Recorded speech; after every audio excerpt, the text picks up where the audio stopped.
Kevin McCarthy, who's too much of a coward to go before the January 6th committee, despite being a material witness who was speaking to Trump on the day of the insurrection, just went on the pro-fascist network and said this.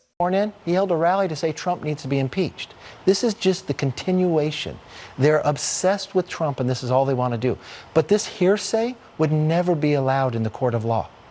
And now you've got the agents. The agents have already testified to this committee, not once, but twice. And it's not just that. Remember when they put up, I saw yesterday, they put up a handwritten note, and they asked Cassidy, did you write this note? Yes, I did. Well, they told us prior, no, she didn't write the note. The attorney in the White House wrote that note. And he came out and said, yes, that's the case too. So Liz Cheney knew that because she already told us that and portrayed this to be something different yesterday. So what are you guys going to do when you get in there after November, you're sworn in the next year? Are we going to follow up on this? I mean, did she perjure herself? Are you going to investigate how this all went down? And what else could you possibly subpoena out of this White House? You guys are going to run out of paper. Look, we're already sending the letters out there on all sorts of things. Why did the Attorney General go after parents? Oh, Kevin, let me give you some facts. No, it's not hearsay, Kevin. Federal Rule of Evidence 801, a statement offered against an opposing party, is not hearsay.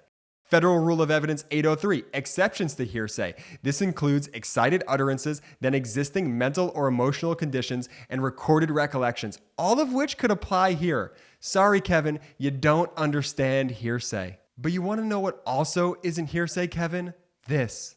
Liz, you on the phone? Yeah, I'm here. Thanks, Kevin. I guess there's a question. When we were talking about the 25th Amendment resolution, Yeah.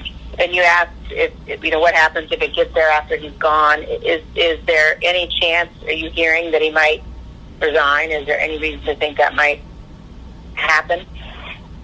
I've had some few discussions. My gut tells me no. I'm seriously thinking of having that conversation with him tonight. I haven't talked to him in a couple days. From what I know of him, I mean, you guys all know him too. Do you think he'd ever back away? But what I think I'm going to do is I'm going to call him. This is what I think. No, it'll pass the House. I think there's a chance it'll pass the Senate even when he's gone.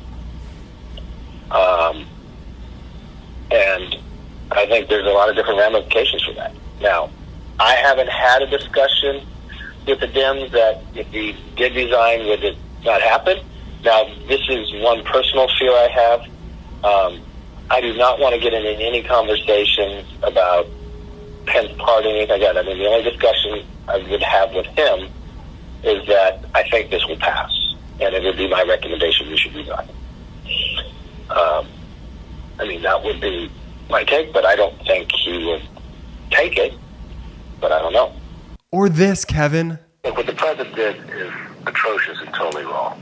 From the standpoint, we're 12 days away.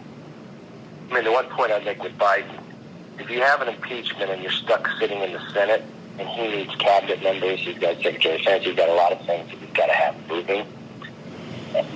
And if you think from a perspective, you put everything else away, this country is very, very divided. I do think the impeachment divides the nation further and continues to divide even greater.